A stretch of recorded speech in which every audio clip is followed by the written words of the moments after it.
Donc, parole à Josias pour cette étude. Bonjour à tous. Je vais être sûr que tout le monde m'entend bien. Oui, oui, on entend. Parfait. Alors, comme on a expliqué, on va aujourd'hui parler d'Israël. Qu'est-ce qu'Israël? Qu'est-ce que Dieu appelle Israël? Comment est-ce que on est arrivé là? On va surtout voir dans la première partie la théologie des alliances, qui est la théologie adventiste, et qui explique d'où vient Israël, quelle est la continuité d'Israël. Ensuite, on va voir euh, qui Jésus appelle Israël. Et on verra en dernier lieu le troisième temple et la, euh, la théologie alternative. Et ce pourquoi beaucoup de chrétiens regardent vers Israël, le pays actuel. Et on terminera avec ce que nous devons penser. Alors, on va d'abord lire, si ça marche, okay. 2 Pierre chapitre 3 verset 15 à 17. On aura beaucoup de textes, donc on va aller un peu vite. Si vous avez des questions, vous pouvez les garder pour la fin. Je vais juste préciser, j'ai dit la théologie adventiste, c'est pas seulement la théologie adventiste qu'on va le voir. La théologie des alliances, c'est simplement la théologie protestante. Que nous, adventistes, on est protestants. Alors, de Pierre 3, 15 à 17. Croyez que la patience de notre Seigneur est votre salut. Comme notre bien-aimé frère Paul vous l'a aussi écrit selon la sagesse qui lui a été donnée. Il y a des points difficiles à comprendre dans les lettres de Paul, dont les personnes ignorantes et mal affirmées tordent le sens, comme celui des autres écritures, pour leur propre ruine. Vous donc, qui êtes avertis, mettez-vous sur vos gardes, de peur qu'entraînés par l'égarement des impies, vous ne veniez à déchoir de votre fermeté. Alors, notre première partie, c'est le relais de la promesse. Comment est-ce que les promesses de Dieu, après le péché, ont été gardées et qui en était responsable? Alors d'abord, le premier responsable, ça a été Adam et Ève. C'est à Adam et Ève auquel on a donné la première promesse, qu'on mettra une inimitié entre toi et la femme, entre ta postérité et sa postérité. Celle-ci t'écrasera la tête et tu y blesseras le talon. C'est Dieu qui parle au serpent et qui lui dit donc qu'il y aura une postérité qui va le détruire. Et comme il nous a dit, tout de suite, il y a une première séparation dans cette promesse. 1 Jean 3, 11 et 12 qui nous dit que nous ne devons pas ressembler à Caïn. Et pourquoi est-ce que Caïn a tué son frère? C'est parce que ses œuvres étaient mauvaises et celles de son frère juste. Donc il y a un mauvais et un juste. Donc il y a une séparation tout de suite de la biologie. C'est pas tous les descendants d'Adam et Ève. Et ça, on est longtemps avant la descendance de Sem, donc les Sémites. Alors, donc là, je vous ai mis la descendance qui est bénie. Donc tout de suite, il y a les descendants de Caïn d'un côté, Abel, bon, il n'y a pas de descendants, et les descendants de Seth de l'autre. Alors est-ce qu'on voit... On voit ma souris ici, elle est là. Hein. Les descendants de Seth de l'autre, de l'autre côté, il y a les descendants de Seth. Donc on voit la descendance qui va jusqu'à Enoch, qu'on connaît bien, qui est monté au ciel, Mathusalem, et Noé. Donc c'est bien la descendance qui va jusqu'à Noé. C'est pas... Là, il y a déjà une séparation. Et on voit dans cette première alliance que Dieu a fait un choix. C'est Noé qui a trouvé grâce aux yeux de l'Éternel. Il lui a fait une promesse. J'établis mon alliance avec toi. Tes fils, ta femme et les femmes de tes fils avec toi. Donc ces 8 personnes. Et il lui donne une mission. C'est très important de se rappeler et à faire attention que Noé ne faisait sa prédication n'était pas juste ne rien dire et faire ce qui est droit. Il est écrit dans 2 Pierre chapitre 2 verset 5 que Noé était un prédicateur de la justice. D'ailleurs, on a récemment vu dans un question à l'école du sabbat les alliances. Je ne sais pas si vous vous rappelez, c'est il y a quelques années, je crois. Et on lui donne aussi des lois, puisqu'il est capable de savoir quelles paires d'animaux sont pures, et il est capable de recevoir aussi une loi qui lui dit qu'on lui donne de la viande à manger. Tout ce qui a vie vous servira de nourriture. Donc tout ça, ce sont des lois qu'on lui donne. Ensuite vient Abraham. J'ai bien mis Abraham, pas Abraham. Puisque c'est bien Abraham que Dieu choisit en lui disant « Va-t'en de ton pays ». Ensuite, lui fait une promesse que je bénirai tous ceux qui te béniront et toutes les familles de la terre seront bénies en toi. Toutes les familles de la terre. Ok. Et il lui donne tout un territoire qui va de l'Égypte à l'Euphrate. Jamais, à aucun moment, le territoire d'Israël, que ce soit l'Antiquité ou aujourd'hui, n'est allé de l'Égypte à l'Euphrate, c'est-à-dire de l'Irak à l'Égypte. Jamais. C'est intéressant. Alors, il lui donne une mission qui est d'aller vers toutes les familles de la terre. Il lui donne aussi une loi, puisque Abraham a déjà une loi. Abraham eut confiance en l'Éternel, lui imputa la justice. C'est la loi de la foi, qu'on reverra plus tard. Et aussi, on lui dit qu'il avait des ordres, des commandements, des statuts et des lois. Et c'est bien mitzvot, c'est bien des lois qu'on lui a données. De même, Abraham, donc quand il a changé son nom, encore une fois, il y a une séparation de la biologie, c'est-à-dire tous les descendants d'Abraham et de la promesse. Ismaël et Isaac sont tous les deux des descendants d'Abraham. Ils sont tous les deux circoncis. Mais c'est d'Isaac que sortira une postérité qui te sera propre. Et il faut faire attention à ce qu'on raconte parfois que Abraham c'est le père d'Ismaël, donc Ismaël n'a pas la bénédiction. C'est pas pour ça. Effectivement, les musulmans se réclament de Ismaël, de la descendance d'Ismaël, puisque même pendant le Hajj, donc le pèlerinage obligatoire, on leur demande de marcher, il y a un immense bâtiment à la Mecque, entre Marwa et Safa, qui sont les deux montagnes sur lesquelles Agar marchait pour chercher de l'eau, si vous connaissez. C'est une expansion de l'histoire qui est dans la Bible. Donc il faut quand même faire attention, c'est bien à Isaac qu'est donnée la promesse, et pas à Ismaël. C'est pour ça qu'il est dit, l'aîné sera assujetti au plus jeune. De même avec Isaac et Jacob, encore une fois, il y a un choix qui est fait par Dieu, où il dit que l'aîné sera assujetti au plus jeune, selon qu'il est écrit « J'ai aimé Jacob et j'ai haï Ésaü ». Romains 9, comme je vous l'ai montré. Et on voit pourquoi est-ce que Ésaü n'avait pas été choisi, mais que Jacob a été choisi dans les enfants d'Isaac. Il s'était marié avec des gens qui ne respectaient pas ses parents. Il fait un sujet d'amertume pour le cœur d'Isaac et de Rebecca, ses femmes, Genèse 26. Et même Rebecca a dit qu'elle était dégoûtée de la vie à cause des femmes d'Ésaü. Et malgré le changement qu'il a fait, changement entre guillemets qu'il a fait en rajoutant d'autres femmes encore, en allant chercher les enfants d'Ismaël, donc qui avaient un petit peu plus de connaissances, ça n'a pas suffi pour changer ce qui avait été décidé. Et donc là, on voit que la promesse continue et est donnée à Jacob. La promesse qui était que tu deviennes multitude de peuples, que te donne la bénédiction d'Abraham. Ça, c'est la promesse que Isaac donne à Jacob quand Jacob part, avec rien du tout. Jacob part en fugitif. On lui donne aussi à ce Jacob une mission. Non, même sous Salomon, non, ils n'ont jamais eu ce territoire. Que des peuples te soient soumis et que les nations se prosternent devant toi.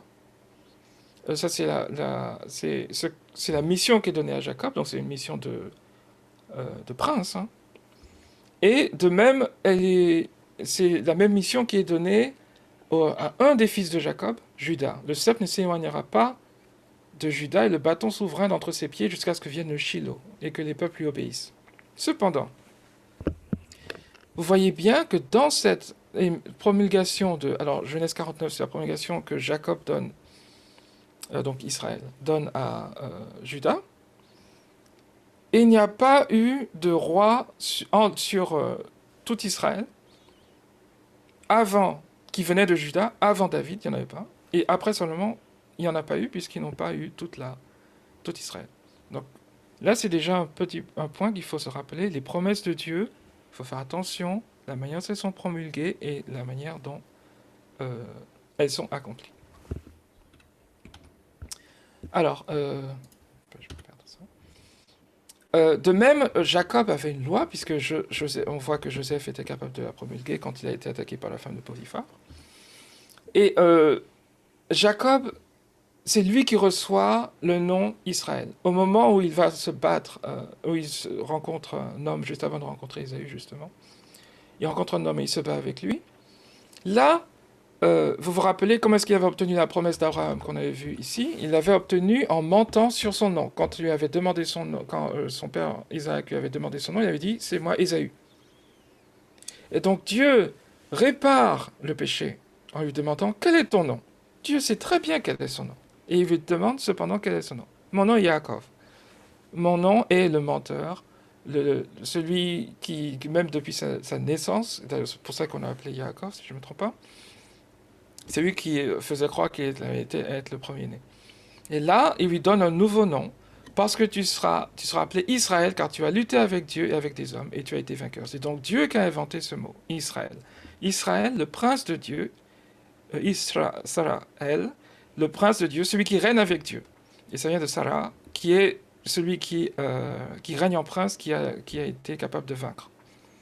Et là, on voit une différence dans ce qui se passe. Là, on perd pas Ésaü, on perd pas Ismaël. Là, Israël, Jacob, est capable de garder ses 13 enfants. 13, je compte 13 parce que je compte Ephraim et Manassé. Est capable de garder tous ses enfants. Et il y a un alignement entre la biologie et la promesse. Mais la promesse reste conditionnelle.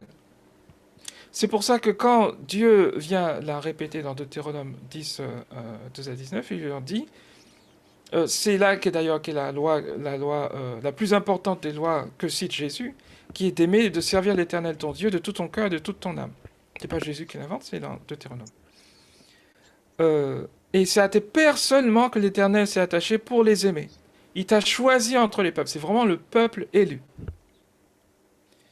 Et c'est là, il leur dit de circoncire leur cœur et de ne pas roidir leur cou.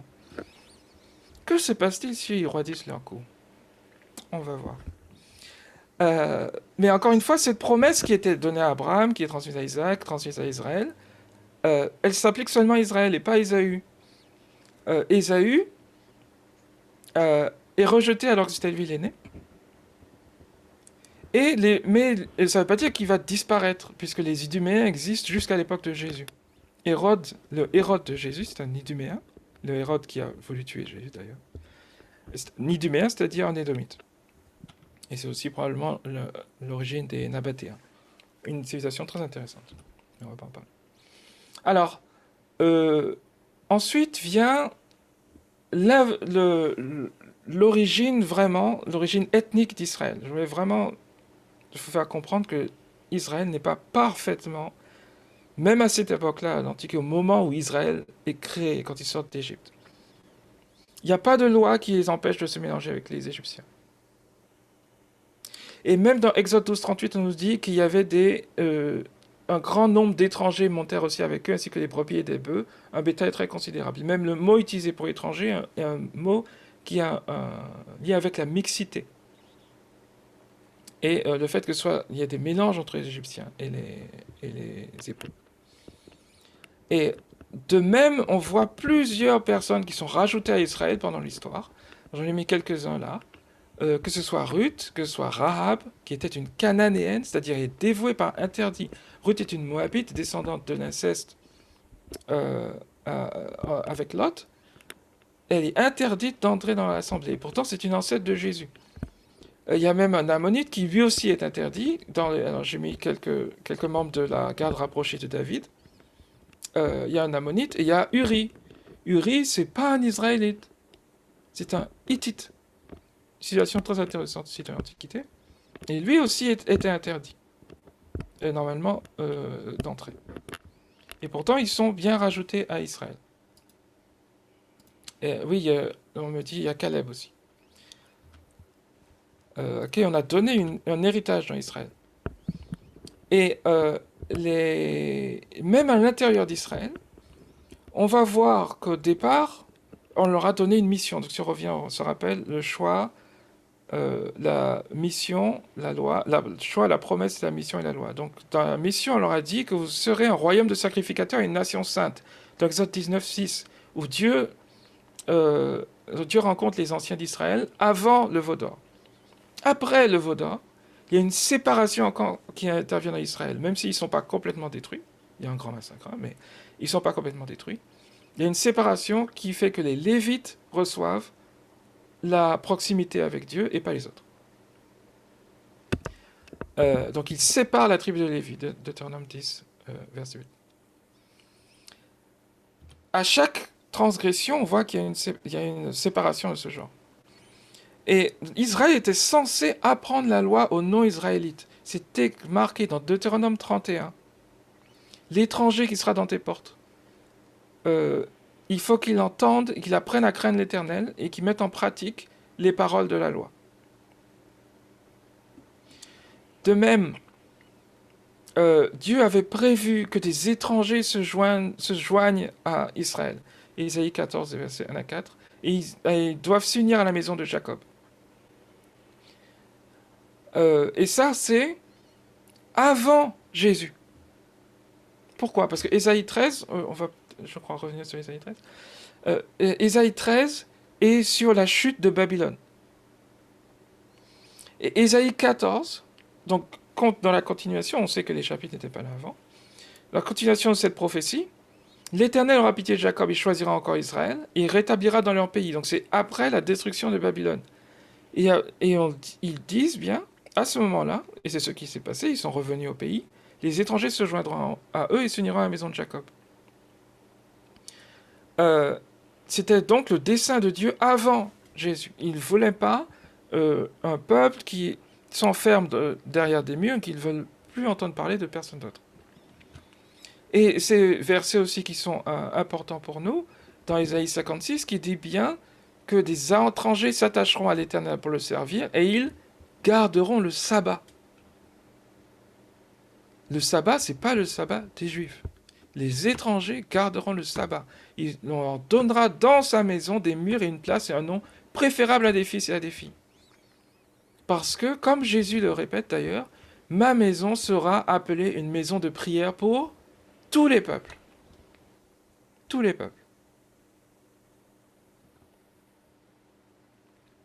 Et donc, le but d'Israël n'est pas de garder une pureté ethnique. C'est pas pour ça qu'on leur demandait de ne pas se marier avec certaines ethnies et de les dévouer par interdit. C'était à cause des abominations, ce que dit Deutéronome 18, c'est à cause des abominations que l'Éternel, ton Dieu, c'est à cause de leurs abominations que Dieu va aller chasser ces nations. C'était pour ça qu'on devait les séparer. Et c'est pour ça qu'on leur disait aussi de se circoncire le cœur et ne pas roidir leur cou. Parce que la vraie circoncision, c'est celle du cœur, on va le voir. Et donc, petite parenthèse sur le judaïsme actuel.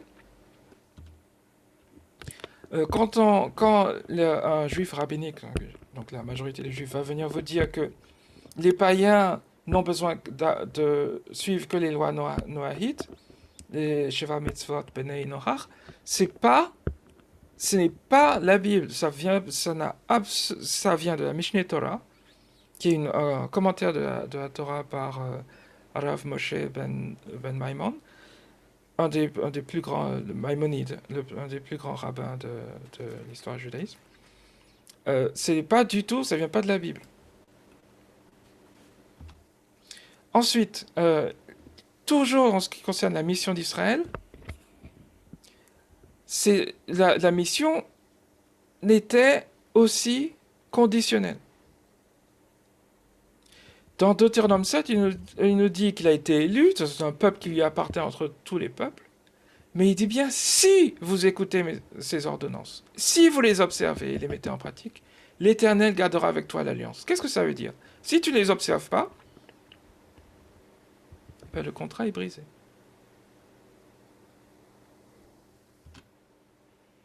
Et c'est pour ça que cette bénédiction a été perdue par Israël. Et on va le comprendre tout de suite. Ah, pardon. Et on va le comprendre tout de suite. Israël était censé porter le nom de Dieu. Il y a le nom de Dieu dans Israël. Pour se faire un nom et pour accomplir en sa faveur, en faveur de ton pays, des miracles et des prodiges. Donc il était censé montrer Dieu de cette manière. Mais, qu'est-ce qui s'est passé? Tu n'as point observé mon alliance et mes lois que je t'avais prescrites. Donc je déchirerai le royaume de dessus toi. Ça, c'est ce qu'il a dit à Salomon. À chaque fois qu'il y a eu une grande apostasie de ce genre, il y a eu une séparation. On avait bien vu la bénédiction d'Israël à David, à son fils Judas, pardon. Le sceptre ne s'éloignera pas de toi. Et là, Salomon fait une grande apostasie, et donc le sceptre s'éloigne de lui.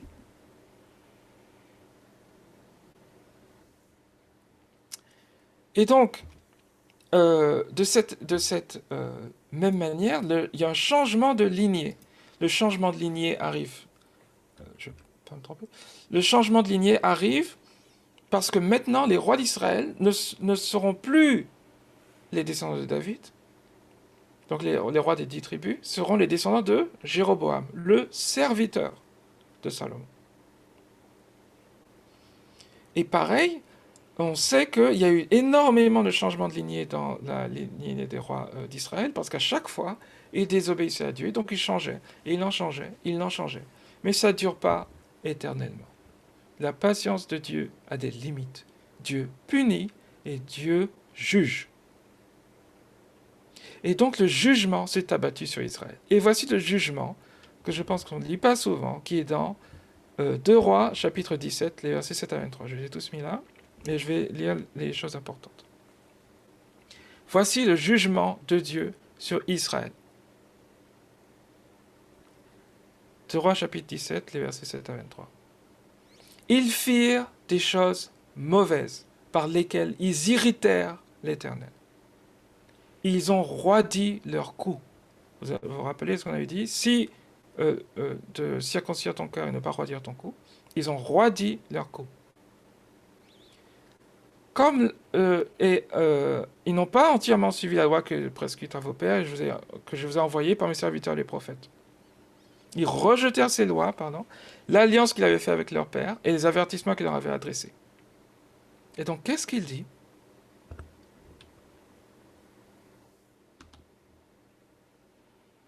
On sait tous lire. 2 Rois, chapitre 17, et le verset 20. L'Éternel a rejeté toute la race d'Israël. C'est dans votre Bible.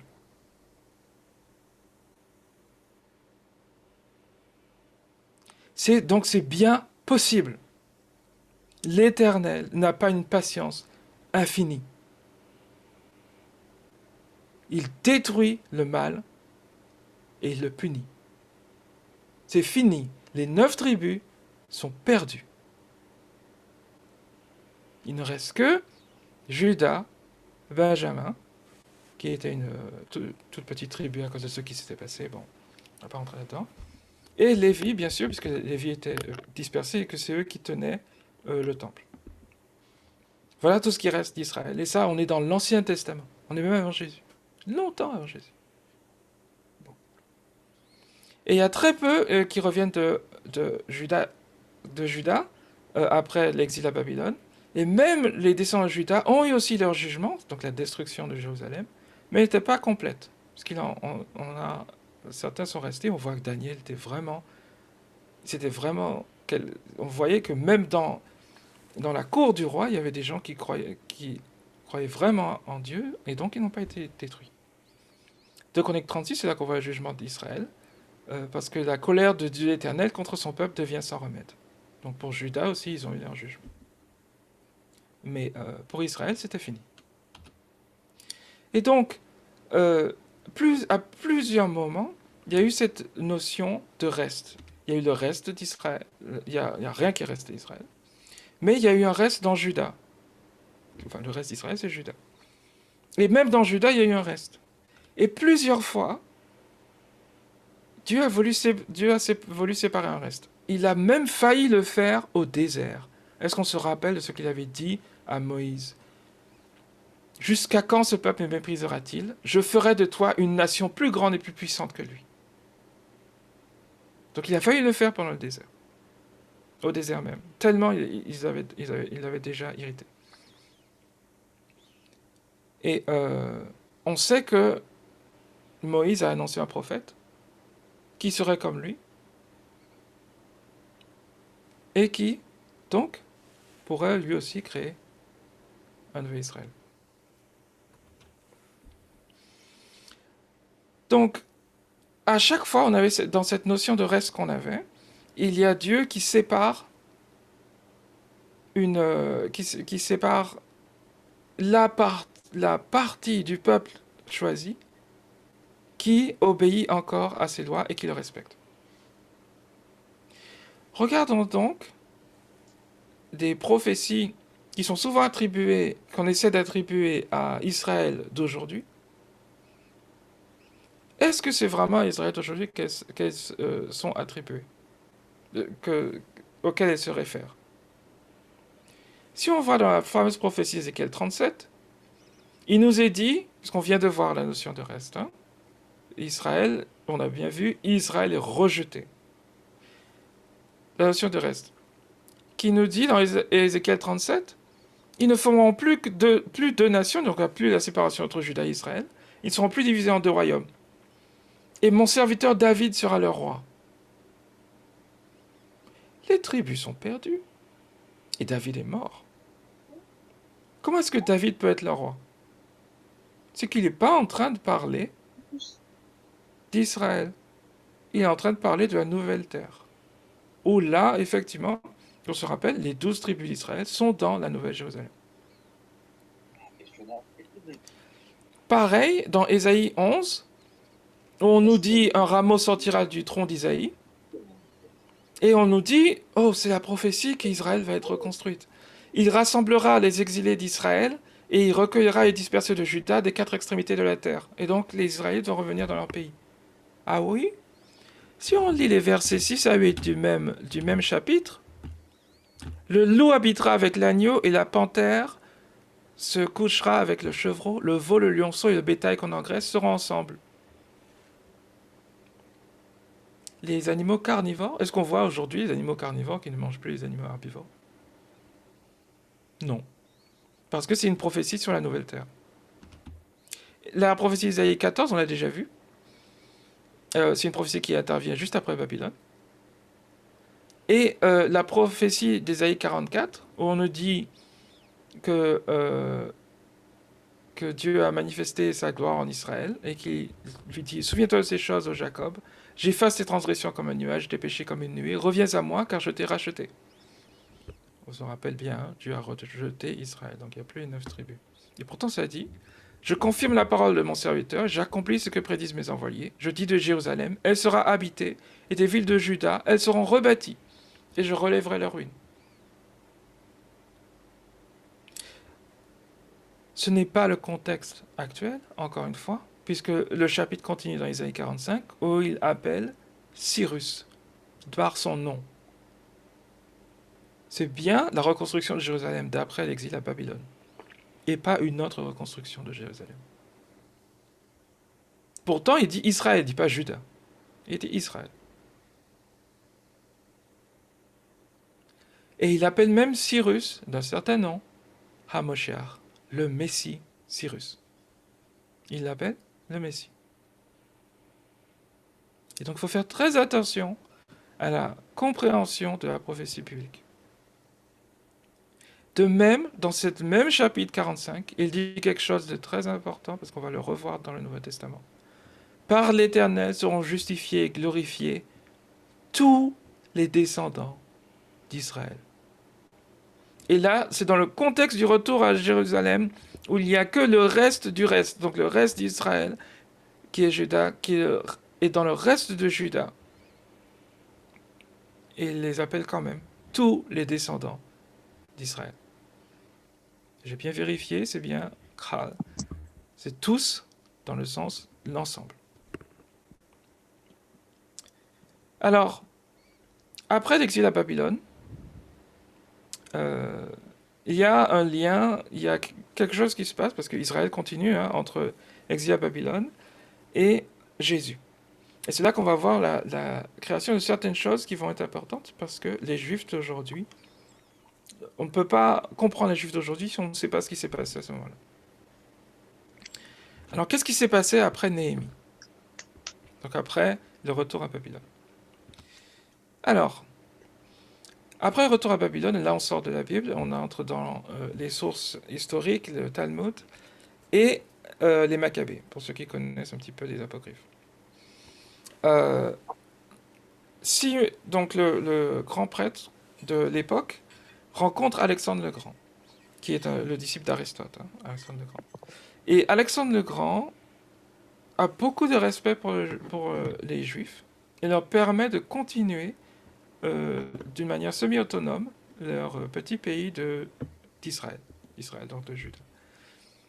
Et dans cet échange positif, entre guillemets, plusieurs doctrines entrent dans le judaïsme.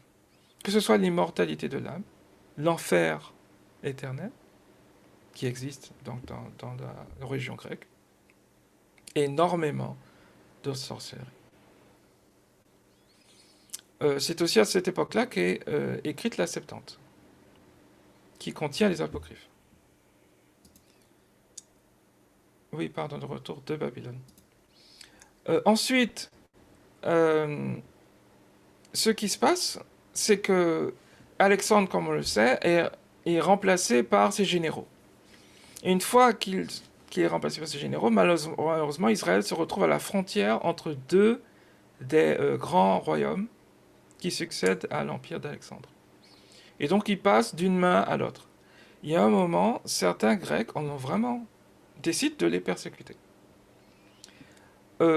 Et dans cette persécution où on essaie volontairement de sacrifier des porcs, on leur demande de se prosterner devant des idoles, faire toutes sortes de choses, il y a une famille de Lévites qui se révolte. Et c'est eux les Maccabées. C'est en particulier Mattathias et ses enfants qui vont prendre le contrôle du pays et se battre contre les Grecs pendant plusieurs années. En particulier, c'est à ce moment-là qu'est instituée la fête de Hanouka. Hanouka, c'est le miracle entre guillemets de Hanouka, qui leur permet de vaincre au moment où ils arrivent à vaincre de grandes armées grecques, ils sont capables de rétablir le service dans le temple. Donc le temple n'est jamais détruit à ce moment-là, il est juste profané. Juste profané. Il leur a permis de rétablir le temple. C'est pour ça que beaucoup de juifs utilisent un chandelier à 9 branches. C'est à cause de toutes ils ont rajouté 2 branches, en particulier à cause du fait qu'ils ont pu reconsacrer le temple. Donc, encore une fois, la tradition se rajoute à la réalité où le chandelier est censé seulement avoir 7 branches, c'est ce que Dieu avait dit. Et ce royaume, c'est le royaume qui a juste avant l'occupation, là c'est une vraie occupation pour le coup, l'occupation par les Romains. Oui, c'est toujours le deuxième temple qui n'est pas détruit, c'est ça. L'occupation par les Romains, c'est le royaume hasmonéen, c'est comme ça qu'on l'appelle dans l'histoire, c'est le royaume des enfants de Mattathias qui ont été capables de reconstruire un Israël indépendant. Et ce royaume est la dernière fois, entre guillemets, jusqu'à l'Israël actuel, où les Juifs sont un royaume indépendant. Et malheureusement, ce qui se passe, c'est que ça dure environ 100 ans, ce royaume. Ce qui se passe, c'est qu'il y a une guerre civile entre les partisans des Sadducéens. Bon, je vais arriver tout de suite. Je vous montre juste la généalogie des rois hasmonéens. Donc tous, ce ne sont pas des rois qui sont descendants de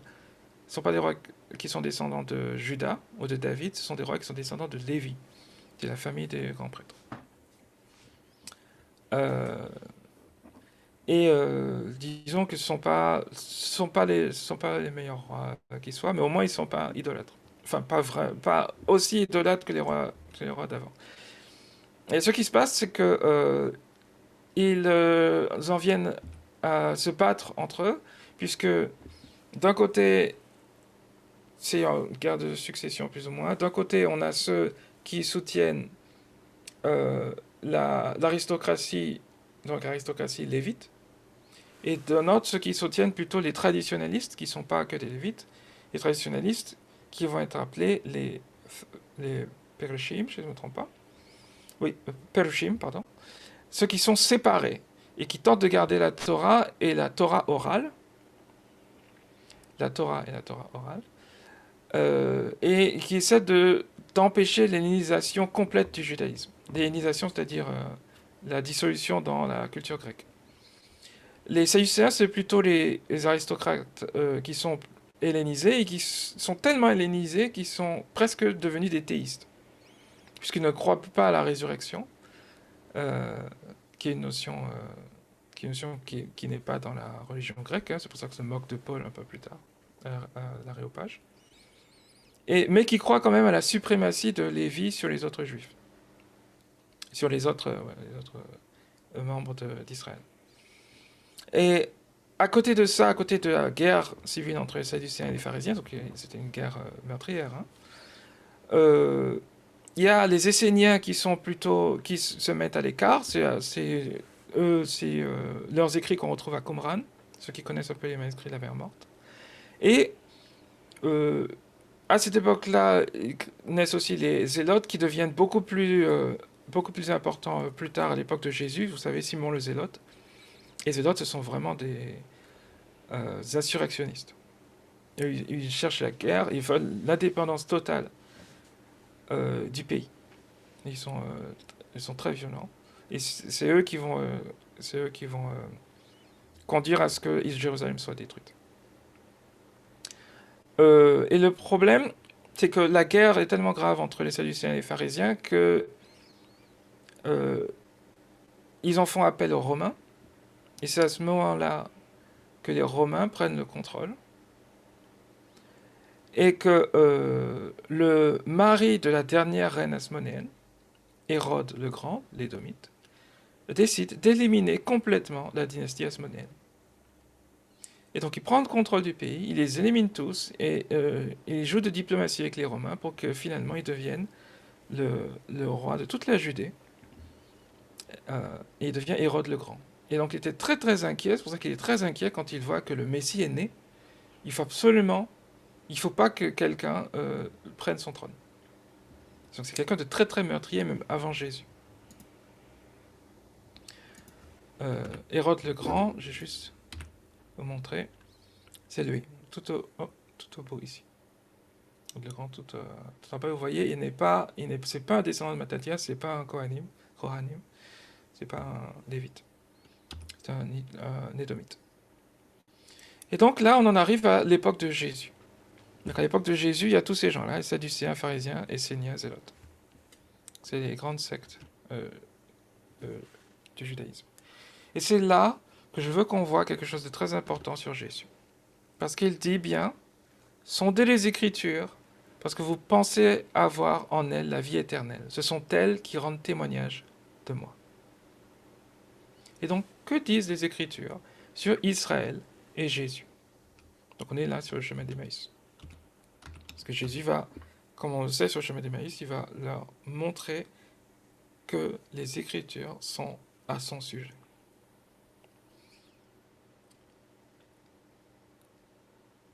Là, à l'époque de Jésus, les Juifs, dans ces 4 sectes, sont enfermés, comme il le dit. Jésus lui-même le dit dans Matthieu 13, 13 à 17. Je leur parle en parabole, parce qu'en voyant, ils ne voient point, et qu'en entendant, ils n'entendent ni ne comprennent. Et pour eux s'accomplit cette prophétie d'Isaïe. Vous n'entendrez de vos oreilles, vous ne comprendrez point. Vous regarderez de vos yeux, et vous ne verrez point. C'est Ésaïe 29. Je ne vais pas tout lire.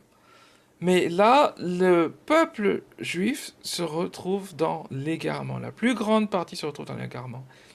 Et Jésus le sait, et il sait que c'est la fin. on arrive à la fin de la nation d'Israël, donc de la nation de Juda. Et ils vont s'enfermer, c'est dans ce même chapitre que Ésaïe dit, Ésaïe 29. Le Seigneur dit que ce peuple s'approche de moi, il m'honore de la bouche et des lèvres, mais son cœur est éloigné de moi, et la crainte qu'il a de moi n'est qu'un précepte de tradition humaine. Et la tradition, c'est tous les écrits, l'immense quantité d'écrits de la Halakha, la Mishnah, le Talmud, et le Mishneh Torah dont je viens de parler. Tous ces écrits, toutes ces traditions, où en réalité, ils n'ont plus les prophètes et les voyants. Toute la révélation est cachée, parce que le cœur de la révélation, Jésus, est manquant. Regardons ce que dit Matthieu. Il resta jusqu'à la mort d'Hérode, afin que s'accomplisse ce que le Seigneur avait annoncé par le prophète. J'ai appelé mon fils hors d'Égypte. Quel prophète? Osée 11, verset 1. Quand Israël était jeune, je l'aimais et j'appelais mon fils hors d'Égypte.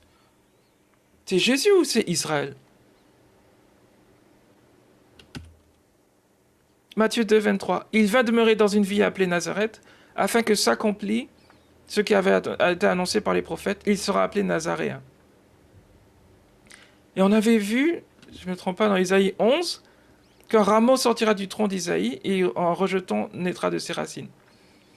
Alors, pour qu'il sera appelé le Nazaréen, si on le lisait en hébreu, ce serait beaucoup plus clair, parce que au moment où il dit un rameau sortira du tronc d'Isaïe, en fait, le rameau, c'est Van Nasre, c'est la branche.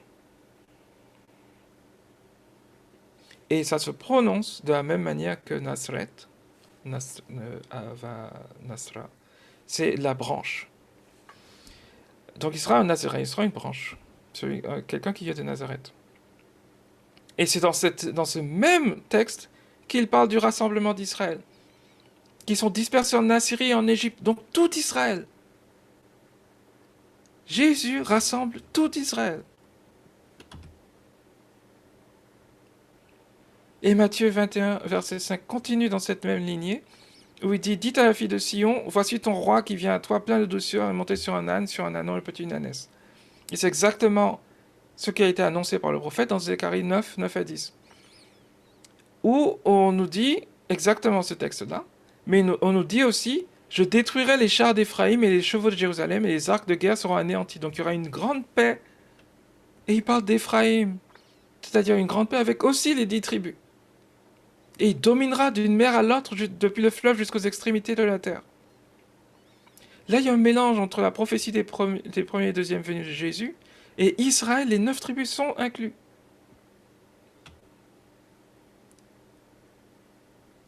Alors que toutes ces choses-là n'existent plus. Les chars et les chevaux d'Israël n'en ont pas à cette époque-là.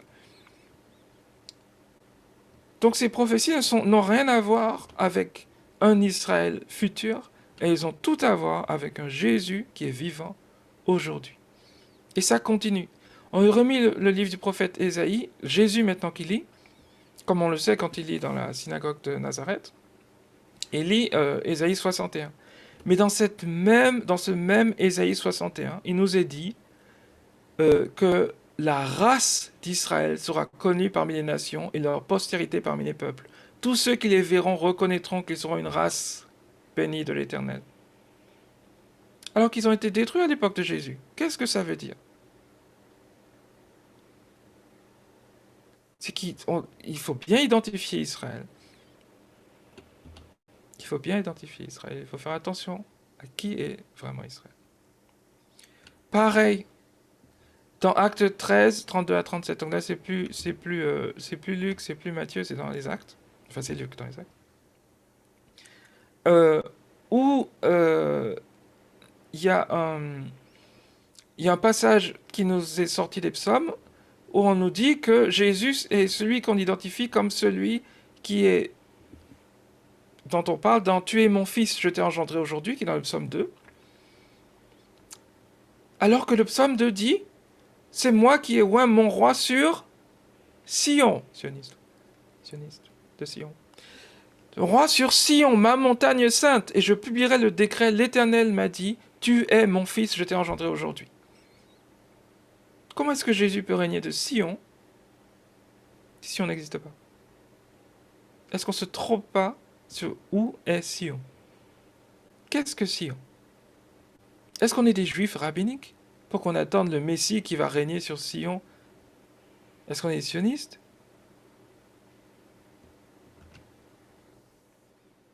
Et je vais prendre, il y a beaucoup de textes, mais je vais prendre le dernier texte sur Jésus.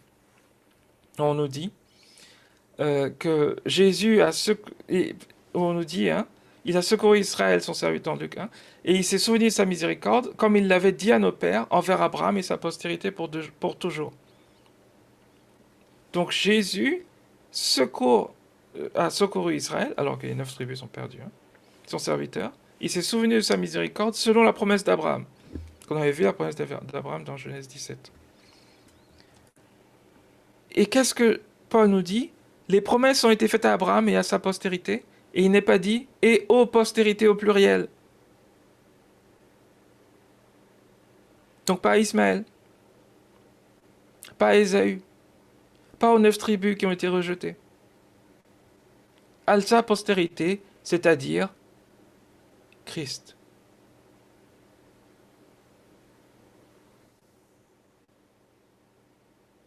Et donc à travers Christ, Israël continue.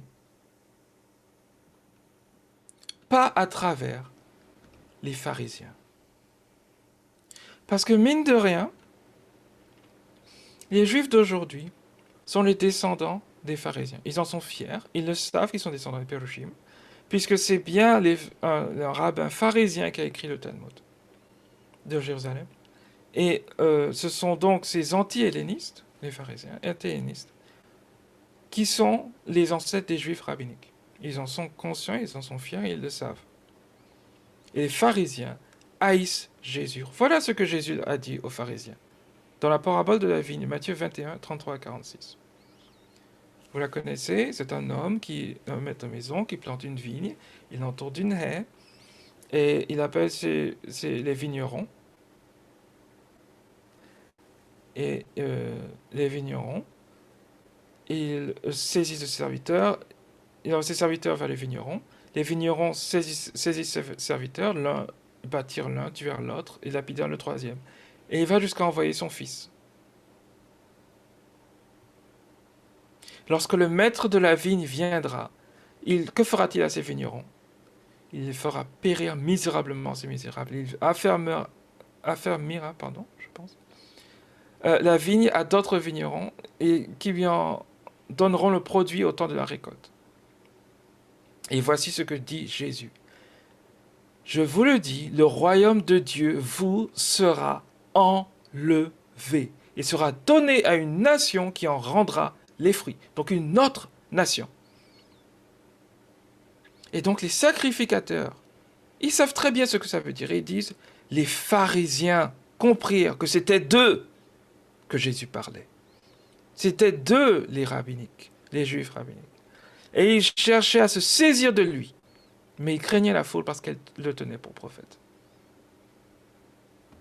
Et ceux qui connaissent les écrits des rabbins, ceux qui ont lu le Talmud, Toledot Yeshua, et toutes ces choses savent à quel point la haine de Jésus est enracinée, c'est bien éphéméral, est enracinée dans ses écrits.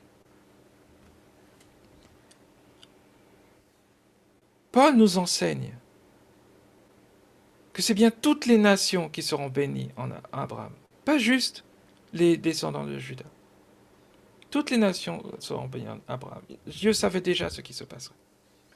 Dans Galates chapitre 3. Et qu'est-ce qu'il leur dit? Comme on a lu, c'est pas aux postérités, une seule postérité, c'est-à-dire Christ. Et il leur dit, car vous êtes tous fils de Dieu par la foi en Jésus-Christ. Vous tous qui avez été baptisés en Christ, vous avez revêtu Christ. Il n'y a plus ni juif, ni grec, ni esclave, ni libre, ni homme, ni femme, car vous êtes un en Jésus-Christ. Et si vous êtes à Christ, vous êtes donc la postérité d'Abraham. Vous. héritiers selon la promesse. La même promesse qui a été donnée à Abraham, ensuite à Isaac et pas Ismaël, ensuite à Jacob et pas Ésaü. Et c'est bien la promesse qui a été donnée à Israël, Jacob. Et donc maintenant, on peut comprendre clairement les fameux textes de Romains chapitre 9 à chapitre 11 qui sont tout le temps utilisés pour voir la différence entre l'Église et Israël. C'est pas du tout ce que ça veut dire. Voilà ce que ça veut dire. Maintenant, on peut comprendre qu'on a vu le relais de la promesse, maintenant qu'on a vu qui est Israël, on a vu que c'est Christ qui accomplit les promesses données à Israël. Voilà ce que ça veut dire. Tous ceux qui descendent d'Israël, généalogiquement, ne sont pas Israël. Et pour être la postérité d'Abraham, ils ne sont pas tous ses enfants. Ce sont les enfants de la promesse, ce qu'on a vu, vous êtes donc la postérité d'Abraham, héritier sur la promesse. Ce sont les enfants de la promesse qui sont regardés comme la postérité. Et il n'y a aucune différence en effet entre le juif et le grec, puisqu'ils ont tous un même Seigneur, qui est riche pour tous ceux qui l'invoquent. Car quiconque invoquera le nom du Seigneur sera sauvé.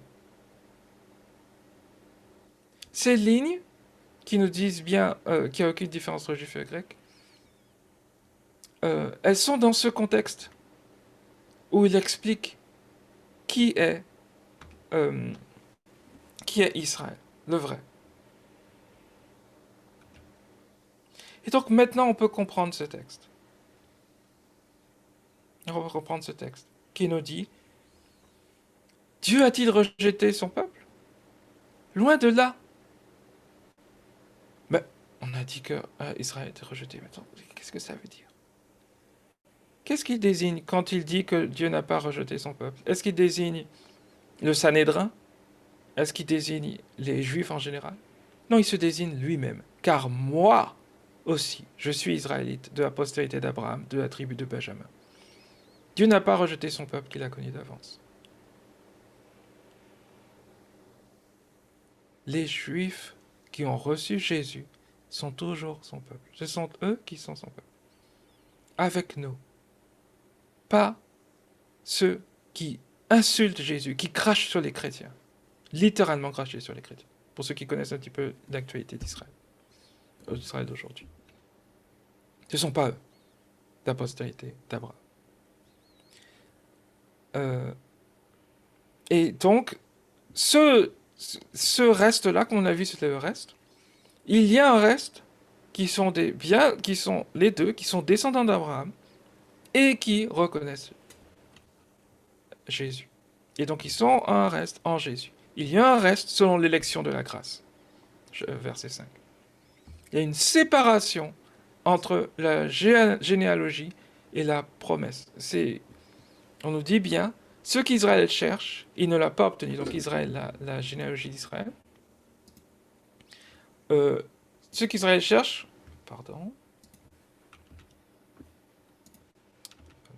ce qu'Israël cherche, ils n'ont pas obtenu. L'élection l'a obtenu. Ceux qui ont eu le reste sont l'élection de la grâce. Ceux dont on a parlé, ceux qui ont les enfants de la promesse, la postérité d'Abraham, les héritiers sont la promesse. Eux, ils l'ont obtenu. Mais l'autre Israël, les pharisiens, les Sadducéens ont disparu, les Esséniens ont disparu, les Zélotes aussi, mais les pharisiens existent encore. Et ils n'ont pas obtenu. Et ils ont été endurcis. Et on sait, pour ceux qui les fréquentent, ils savent à quel point ils sont endurcis. Et ils sont dans un esprit d'assoupissement, des yeux pour ne point voir et des oreilles pour ne point entendre, jusqu'à ce jour. Et ça fait mal à Paul, parce qu'il veut vraiment qu'il y ait plus de Juifs qui se convertissent. Et c'est là qu'on peut comprendre ce qu'il continue de dire. Puisqu'il dit, ces fameuses lignes, tout Israël sera sauvé. Selon qu'il est écrit, le libérateur viendra de Sion et il détournera de Jacob des impiétés. Le libérateur de Sion, Jésus. Tout Israël sera sauvé. Qu'est-ce que ça signifie? Est-ce que ça signifie que le pays, parce que c'est comme ça que beaucoup de personnes l'interprètent, Le pays d'Israël sera sauvé parce il y aura une immense conversion à Jésus. C'est pas ça que ça veut dire. On l'a bien vu dans Ésaïe 45 qui ne parlait que de ceux qui revenaient de Babylone. Par l'Éternel seront justifiés et glorifiés tous les descendants d'Israël, les vrais descendants d'Israël, l'élection de la promesse, ceux qui sont dans la promesse d'Abraham, celui auquel a été imputée la justice par la foi.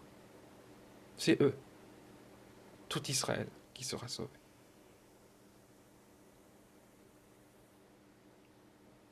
Et on craindra le nom de l'Éternel depuis l'Occident et sa gloire depuis le soleil levant, donc de l'Occident à l'Orient. Et c'est là qu'il y a la prophétie, quand Rédempteur viendra ici, la prophétie que cite Paul, pour ceux de Jacob qui se convertiront de leurs péchés. Et donc c'est bien pour ceux de Jacob qui se convertiront de leurs péchés, et pour ceux qui ont été rajoutés à Israël, à travers la promesse d'Abraham et à travers Jésus.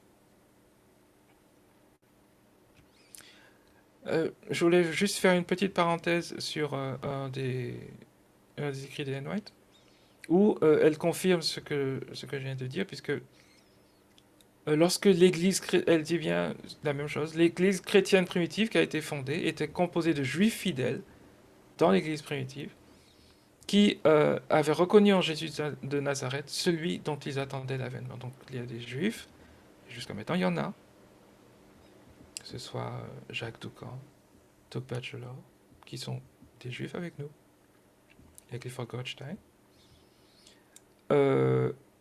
C'est à ces juifs, donc de l'époque aussi de Paul, que ça se reste auquel Paul se réfère quand il dit que les prémices sont saintes, la masse l'est aussi, et si la racine est sainte, les branches le sont aussi, qui font partie des citations sur Israël. Et pour appuyer cette compréhension, je vais donner trois derniers textes.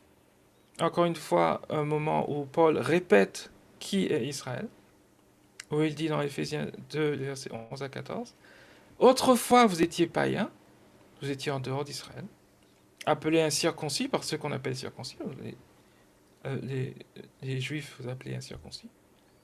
Mais ce n'est plus le cas. Maintenant, en Jésus-Christ, vous qui étiez jadis éloignés, vous avez été rapprochés par le sang de Christ, car il est notre paix, lui qui des deux n'en a fait qu'un, et qui a renversé le mur de séparation. » Lui qui des deux n'en a fait qu'un. Il n'y a pas Israël et l'Église. Et il y a Israël qui est l'Église et l'Église qui a Israël. Le vrai Israël de Dieu. Regardez dans Apocalypse, le chapitre 12. Apocalypse chapitre 12. On ne va pas le lire, c'est long. Mais on se rappelle, c'est là qu'il y a la femme qui enfante du fils, qui est attaqué par le dragon, et ce fils va régner sur les nations. Mais est-ce qu'on se rend compte que c'est la femme qui enfante Jésus? La femme qui enfante Jésus. C'est la même qui va s'échapper au désert pendant 1260 ans. On connaît l'interprétation, je ne vais pas rentrer dans l'interprétation. Ce serait vraiment très très long si on commence à rentrer dans l'interprétation adventiste. Ou qui n'est pas seulement adventiste, c'est aussi l'ancienne interprétation protestante. C'est la même. Et donc, cette église dont il y a un reste, donc l'Israël d'avant, les pharisiens, Sadducéens, Esséniens, les Zélotes, qui ont, comme j'ai dit, la Torah avec les sacrifices, les Névéim, donc les prophètes, Ketovim, les autres écrits. Eux, un reste sort d'eux, qui sont les premiers chrétiens, qu'on appelait avant de les appeler chrétiens, les Nazaréens, donc ceux qui suivent celui qui est de Nazareth. Alors je crois que c'est un peu discutable historiquement, mais on va regarder comme ça. Qui eux ont la Tanakh, donc l'Ancien Testament, et qui ont aussi l'enseignement du Conseil apostolique de Jérusalem, qui réétablit la loi de la Torah. Et c'est pour ça que jusqu'à maintenant, nous, adventistes, sont censés en tout cas, ne pas avoir oublié la loi. Et la loi est bien répétée, La loi, par exemple, de ne pas manger de sang est bien répétée dans le Nouveau Testament, qui est une loi qui est en dehors des 10 commandements. Ensuite, l'Église est au désert pendant les 1260 ans, et c'est là que le Nouveau Testament est écrit, hein, comme on le sait. Le Nouveau Testament est écrit un peu avant, plutôt un peu avant cette époque-là, mais il y a encore des textes qui sont écrits après, pendant cette époque.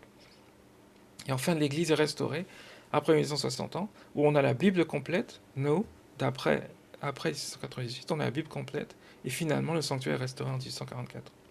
Et donc, tout à chaque fois, le reste d'Israël continue. C'est bien la même femme qui enfante Jésus et qui continue. Ensuite, après Jésus, c'est la même femme. Et c'est pour ça qu'Étienne est capable de dire que c'est l'Église qui était au désert et qui a reçu la loi sur le mont Sinaï. Il dit bien, alors c'est traduit assemblée dans la Louis II, mais le mot est ecclésia, puisque c'est ce que ça veut dire assemblée. C'est l'Église. Oui, la loi du sang respecte l'acte 15. C'est l'Église. C'est l'Église qui reçoit au désert. Donc il n'y a pas l'Église et la synagogue.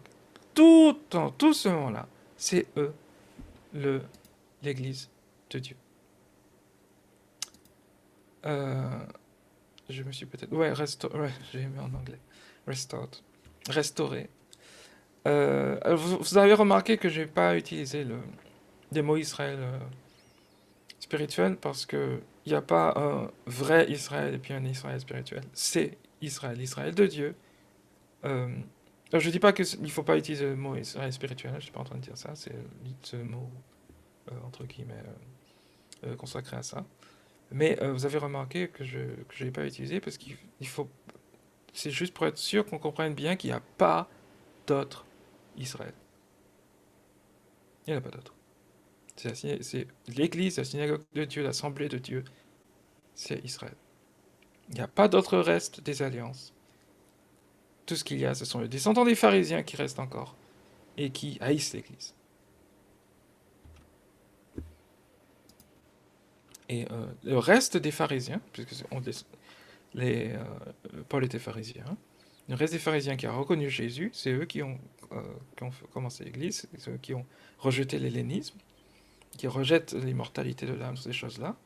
Là, c'est le reste des pharisiens qui est séparé, qui est correct. Mais les autres, ils sont égarés. Et c'est pour ça qu'à la fin, on dit bien, dans Apocalypse 20, que les Apocalypse 20, donc au retour de Jésus, on nous dit que ceux qui seront avec lui seront sacrificateurs de Dieu et de Christ, et ils régneront avec lui pendant 1000 ans. Qu'on se rappelle ce que veut dire Israël, c'est être prince avec Dieu, régner avec Dieu. Donc, qu'est-ce que ça nous dit? Ils seront Israël avec Dieu. C'est ça, Israël. Alors maintenant, on entre dans la dernière partie.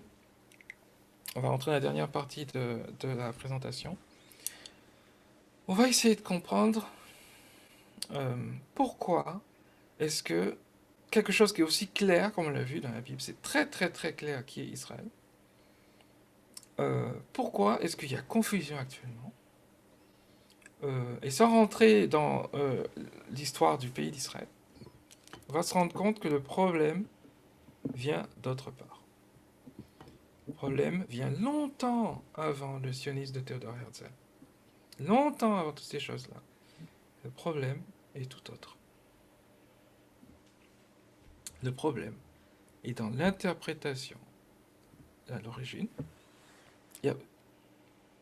En particulier, le problème est dans l'interprétation des prophéties très importantes. La prophétie sur Jésus, qui est le début de la grande prophétie qui a créé le mouvement adventiste. C'est la prophétie des 2300 soirs et matins. Et probablement la prophétie numérique la plus importante des chrétiens, qui débute la prophétie des 2300 soirs et matins, c'est la prophétie des 70 semaines. D'accord?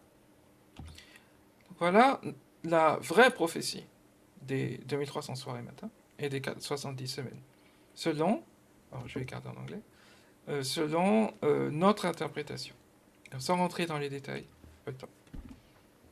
Donc il y a d'abord les 70 semaines de Daniel 9, 24, où on explique, après que Daniel soit vraiment inquiet quand on lui a dit oh, il y aura 2300 soirées matin, il a commencé à prier. Souvent on se dit pourquoi est-ce que Daniel commence Daniel 9 en priant aussi ardemment pour son peuple.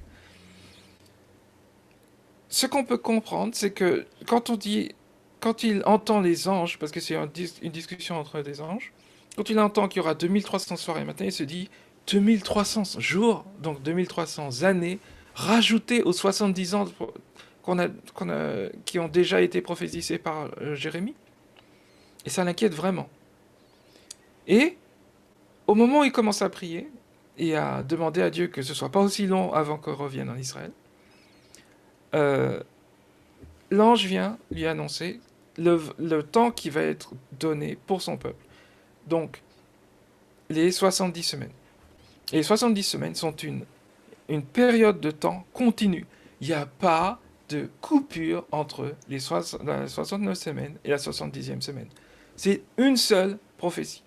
Et c'est au milieu de la semaine que le sacrifice et l'offrande cessent, que le rideau est déchiré en deux au moment où il y a la crucifixion de Jésus. Et ça continue, il y a les 1200 ans de la suprématie papale qui sont dans les 2300 années, et se termine au début du jugement investigatif de 1844.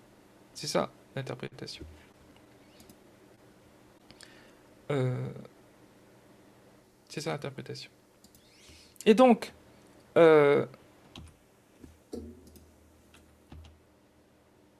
contrairement à ça, l'interprétation que l'on voit dans d'autres congrégations, l'interprétation qui est la plus utilisée actuellement, hein, c'est le futurisme.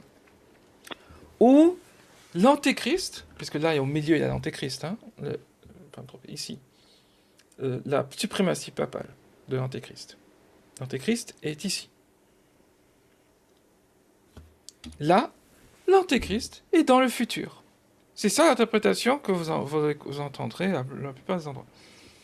L'interprétation, c'est que les 69 semaines, oui, elles se terminent avec la mort de Jésus. Bon, d'ailleurs, c'est au mauvais endroit. Mais il reste encore la tribulation. Et entre la 70e semaine, pardon, la 69e semaine, il y a un immense trou. La gap theory, la théorie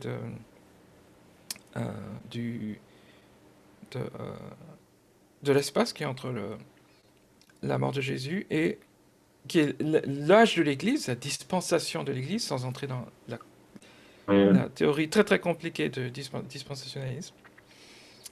Ou la 70e semaine, la partie de la tribulation, où l'antéchrist arrive. Et l'antéchrist interagit avec Jérusalem, avec les vrais juifs, avec Israël. Israël, le pays d'Israël. J'ai mis une autre image qui montre la même chose, où là, il y a la reconstruction, vous voyez, au milieu de la 70e semaine, il y a celui qui se fait appeler Antéchrist, c'est là qu'est l'abomination de la désolation, soi-disant, puisque l'Antéchrist se fait adorer à l'intérieur d'une troisième temple. Donc le deuxième temple est détruit, et ensuite l'Antéchrist, le troisième temple est construit, ensuite l'Antéchrist demande à se faire adorer dans le troisième temple. Encore une autre image, donc ça vient des évangéliques, par exemple les évangéliques américains. Où il y a, vous voyez encore le troisième temple qui doit être reconstruit. Et la 70e semaine est découpée. Avec un immense trou qui est l'âge de l'Église.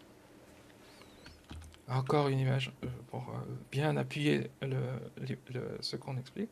Le premier temple de Salomon, le deuxième temple d'Hérode, qui est en fait le temple de Zorobabel, hein, qui a été restauré par Hérode et agrandi jusqu'à devenir quasiment une merveille du monde, et qui a été détruit. Et ensuite, le troisième temple, vous voyez, qui est juste à côté, là ils l'ont dessiné juste à côté de Haram al-Sharif, Al-Masjid al-Aqsa, la mosquée du Dôme du Rocher. Et le quatrième temple, le temple d'Ézéchiel. Et pour bien appuyer ça, et pour bien détruire l'interprétation adventiste, puisque maintenant elle est bien connue, parce qu'il ne reste quasiment que nous qui s'y attachent à l'ancienne interprétation protestante, il y a des Bibles qui ont complètement détruit, mais complètement détruit, ce qui est marqué dans Daniel 8,14, comme la Bible du Semeur, en français, qui a écrit « Pendant 1150 soirs et 1150 matins, puis le sanctuaire sera de nouveau consacré au culte. » C'est marqué 2300 soirs et matins. Et ce sont bien 2300 jours. Il n'y a jamais eu de problème pour que ce soit, si je ne me trompe pas dans le grec, de la Septante, Simera. C'est bien 2300 jours. C'est pas 1150 soirs et 1150 matins. C'est pas du tout ce qui marque. Ils sont obligés de faire ça. Pourquoi? Et c'est ça le vrai problème. Le vrai problème, c'est quoi? Voici ce que disaient auparavant les protestants. Martin Luther. Nous sommes convaincus que la papauté est le siège du véritable antéchrist. Je ne déclare que je dois au pape aucune autre obéissance que l'obéissance que j'aurai à l'antéchrist. Mélenchon disait: il est certain que les pontifes et les moines ont interdit le mariage. Il est tout à fait manifeste et vrai, sans aucun doute, que le pontife romain, avec tout son ordre et son royaume, c'est l'antéchrist. L'homme du péché régnera dans l'Église en s'élevant au-dessus du culte de Dieu. L'antéchrist de Daniel, l'antéchrist de Paul et l'antéchrist de la bête. Il le savait. Et c'est pour ça que dans la confession de foi baptiste au XVIIe siècle, on devait dire que le pape de Rome est l'antéchrist, l'homme du péché et le fils de la perdition qui s'élève dans l'Église contre le Christ et contre tout ce qui est appelé Dieu, et que le Seigneur détruira par l'éclat de son avènement. C'était ça, le message protestant. Ce n'est pas les adventistes qui ont inventé ça. Qu'est-ce qui s'est passé? Je vous cite donc l'encyclopédie catholique.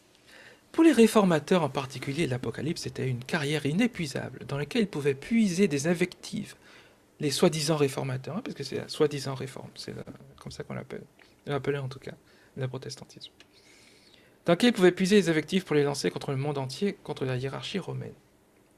Les 7 collines de Rome, les robes écarlates des cardinaux, parce que c'est la bête écarlate.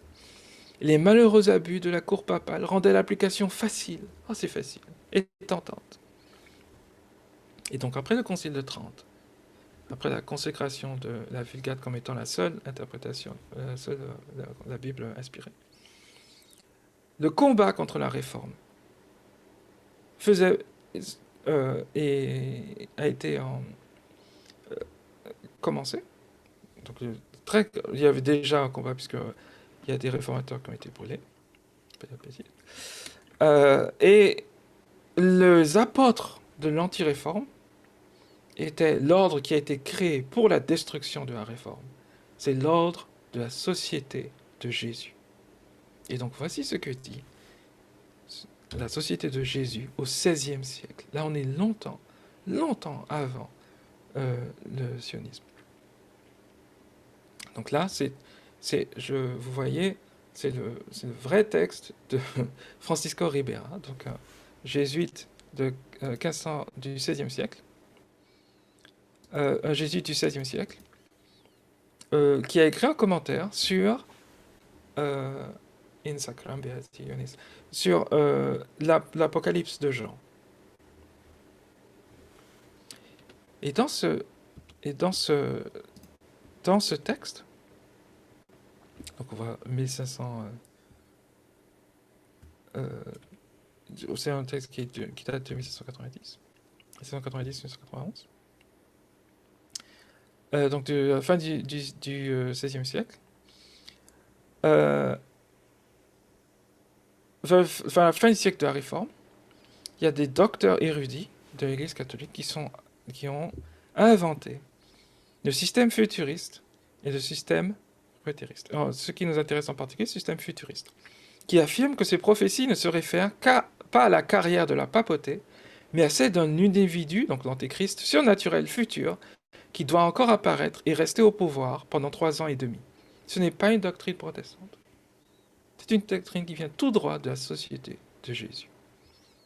Et comme le dit Alford, le jésuite Ribera, vers l'an 480, donc c'est l'époque-là qu'il a écrit, plus ou moins, peut être considéré comme le fondateur du système futuriste de l'époque moderne. Et voilà ce qu'il dit. Le jésuite Ribera, c'est lui, je ne pense pas que ce soit le premier qui parle d'Antiochus, mais c'est lui qui parle du futurisme. Donc il parle bien d'Antiochus, qu'on sait que c'est totalement faux, parce qu'Antiochus n'a même pas duré assez longtemps pour que ça fait 2300 jours. Il a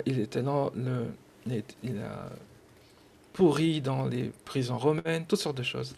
Très intéressant, la réfutation d'Antiochus, qui date d'ailleurs d'avant les adventistes, et les adventistes ont continué à prêcher ça. Mais les 70 semaines ont été fixées sur le peuple d'Israël et de Jérusalem. Et donc Jérusalem, après la ville sainte, et là je cite donc ce jésuite, où se trouvait le temple, pendant 42 mois, c'est-à-dire 3 ans et demi, donc les 1260 jours de la bête, en fait, sont rapportés à cette 70e semaine qui est dans le futur. Il sera foulé aux pieds par l'Antéchrist et ses partisans, c'est-à-dire qu'elle sera contrariée, opprimée et occupée.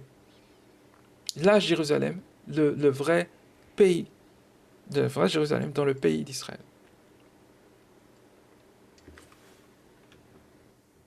Et donc, l'école futuriste, encore une fois fondée par Jésus en 491, il recherche l'Antéchrist et Babylone dans un temple reconstruit à Jérusalem à la fin de la dispensation chrétienne. Et donc vers la fin de la dispensation chrétienne doit être reconstruit un temple à Jérusalem, la capitale de l'État d'Israël qui a été conquise en 1967 par l'État d'Israël. Donc ça ne vient pas du tout de là où ça a l'air de venir. Et les jésuites n'étaient pas seuls, puisque qui d'autre recherche la construction du temple de Jérusalem? Est-ce que vous savez? Comment est-ce qu'on construit un temple? Comment est-ce qu'on construit un bâtiment? Pour construire un bâtiment, il faut des maçons. Voici un facsimilé, des architectes, oui. Oui, des architectes et des maçons. Et voici un facsimilé du premier magazine illustré hebdomadaire de l'histoire, qui s'appelait The Illustrated London News. C'est un article du 28 août 1909. Donc on est avant la déclaration de Balfour, de 1917. Et qui dit « Le plan des francs-maçons », c'est le titre de l'article, je vous lis simplement le titre de l'article. « Le plan des francs-maçons pour reconstruire le temple de Salomon à Jérusalem. Une tâche gigantesque. Illustrations et détails pour montrer le coût énorme d'une telle reconstruction. »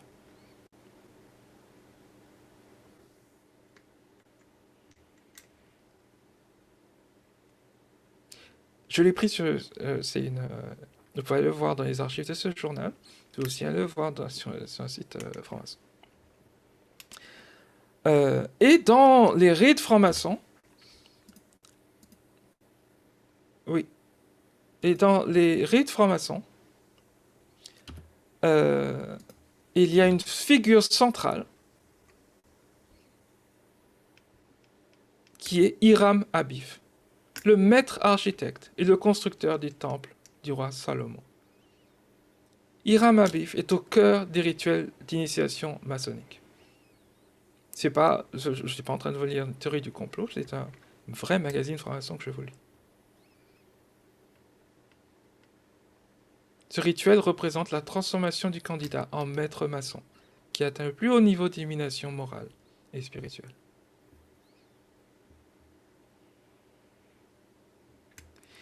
Et donc là, je vous donne juste... Il n'y a vraiment pas beaucoup de commentaires à faire, si ce n'est peut-être qu'on pourra ouvrir, si ça vous intéresse, quand on choisira le prochain sujet, on pourrait rentrer plus en détail dans les origines du sionisme. Mais là, c'est clair, ça vient de... C'est eux-mêmes qui l'écrivent. C'est difficile d'être plus clair que ça.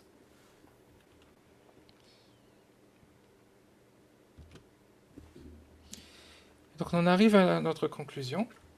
Vous voyez une image du... C'est une maquette du troisième temple à Jérusalem. Et je voudrais, dans cette conclusion, dire clairement, parce que j'ai quand même dit des choses très négatives sur les juifs rabbiniques, donc les juifs qu'on rencontre en général. Je voudrais quand même, dans cette conclusion, mettre des petites choses au clair. Ellen White nous dit clairement que ceux qui persécutent les juifs sont des soi-disant chrétiens. Ceux qui, dans leur zèle pour Christ, pensaient que faire souffrir les juifs plaît à Dieu, pas du tout. Même les juifs incroyants, c'est n'être un faux chrétien de vouloir du mal aux juifs. Mais il est vrai, et on l'affirme, que Dieu a rejeté les juifs en tant que nation, donc les juifs généalogiques en tant que nation. Mais individuellement, ils peuvent encore se convertir et déchirer le voile qui recouvre leur cœur. Ils empêchent de comprendre la parole de Dieu.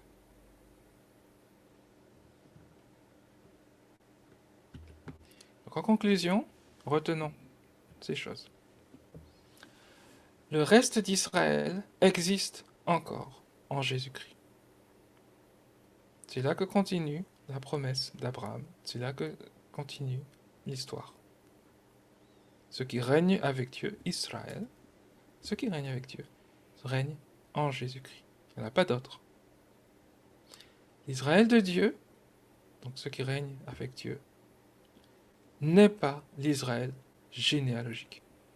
Se demander qui est descendant de ceci, qui est de cela. Vous avez remarqué, je n'ai pas parlé de où se retrouvent les 9 tribus. C'est pas ça le problème. Ce n'est pas le problème de Dieu. Il faut arrêter ces discussions, les discussions de généalogie et toutes ces choses-là. L'Israël de Dieu n'est pas l'Israël généalogique. Et Israël en tant que nation n'a pas de signification spirituelle. Ce n'est pas un Israël spirituel. C'est une invention. Là, j'ai mis jésuites, mais ils ne sont pas les seuls à avoir construit cette chose. Et on l'a bien vu, au XVIe siècle déjà, ils en parlent. Et c'est bien ce qu'affirme Paul. Tous ceux qui descendent d'Israël ne sont pas Israël. Pour être la postérité d'Abraham, ils ne sont pas tous ses enfants. En Isaac sera nommé pour toi une postérité. Ce ne sont pas les enfants de la chair qui sont les enfants de Dieu, mais ce sont les enfants de la promesse qui sont regardés comme la postérité. Le juif, ce n'est pas celui qui en a les dehors. Et la circoncision, ce n'est pas celle qui est visible dans la chair. Mais le juif, c'est celui qui l'est intérieurement. Et la circoncision, c'est celle du cœur, selon l'esprit et non selon la lettre. La louange de ce juif ne vient pas des hommes, mais de Dieu. Je vous remercie pour votre attention.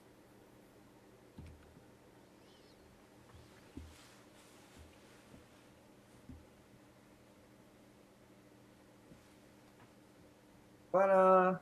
Alors, oui, on a le moment de questions. Avant, on va faire une prière. Je veux dire, est-ce que tu veux que je prie?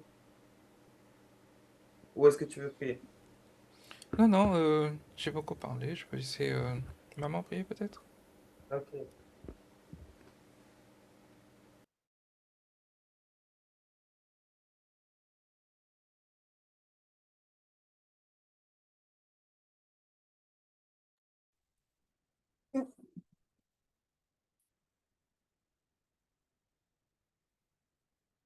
Donc, juste avant les questions, nous allons prier. Père, nous te remercions de ces instants que nous avons passés à comprendre qu'est le véritable Israël. le dessein que tu avais prévu dès le début, dès Adam et Ève, qu'il y ait toujours un reste pour être ton peuple. Merci Seigneur de cet avenir que tu nous as tracé. Merci Seigneur de cette bénédiction que tu as faite en Jésus d'avoir toujours une postérité. Permets que chacun puisse recevoir ce message dans son cœur et que les discussions qui vont suivre puissent nous faire grandir et mieux comprendre ta parole. Au nom de Jésus. Amen. Amen. Amen. Amen.